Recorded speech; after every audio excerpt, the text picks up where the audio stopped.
सिंध में कणक जे ज़ख़ीरनि जी सख़्त निगरानी, करप्शन ख़िलाफ़ ज़ीरो टॉलरेंस पॉलिसी ते तेज़ी सां अमल शुरू कयो वियो आहे। सूबाई वज़ीर ख़ुराक मख़दूम महबूबुज़्ज़मा जी हिदायतनि ते सॼे सिंध में सरकारी कणक गोदामनि जी सख़्त निगरानी लाइ इंस्पेक्शन जो दाइरो वधीक वसी कयो वियो आहे।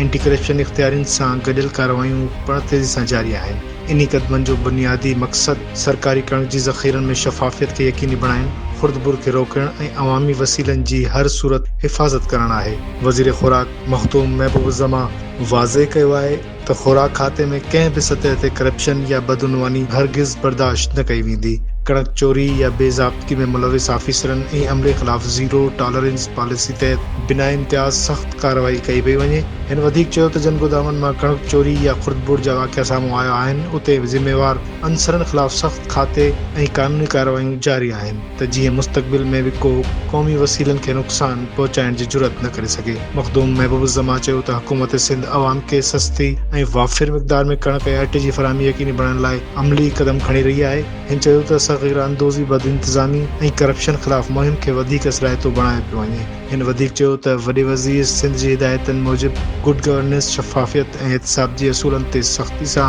अमल दरामद यक़ीनी बणायो पियो वञे ऐं सभु लाॻापियल इदारा हर वक़्तु मुतहरिक आहिनि त जीअं कंहिं बि क़िस्म जी ग़फ़लत या बदअमनी जी का बि गुंजाइश बाक़ी न रही सघे। वज़ीर वधीक चयो त बिलाल भुट्टो ज़रदारी जे विज़न मुताबिक़ अवामी ख़िदमत, शफ़ाफ़ हुक्मरानी ऐं क़ौमी वसीलनि जे तहफ़्फ़ुज़ खे हुकूमत जी अवलीन तरजीहनि में शामिल कयो वियो आहे ऐं पार्टी क़यादत जूं वाज़े हिदायतूं आहिनि त अवामी मफ़ाद ख़िलाफ़ कंहिं बि अमल खे हरगिज़ बर्दाश्त न कयो वेंदो। इन सिलसिले में गॾियल टीमूं फील्ड में मुसलसल निगरानी करे रहियूं आहिनि, जॾहिं त ईंदड़ ॾींहनि में वधीक सख़्त ऐं असराइता क़दम खंया वेंदा।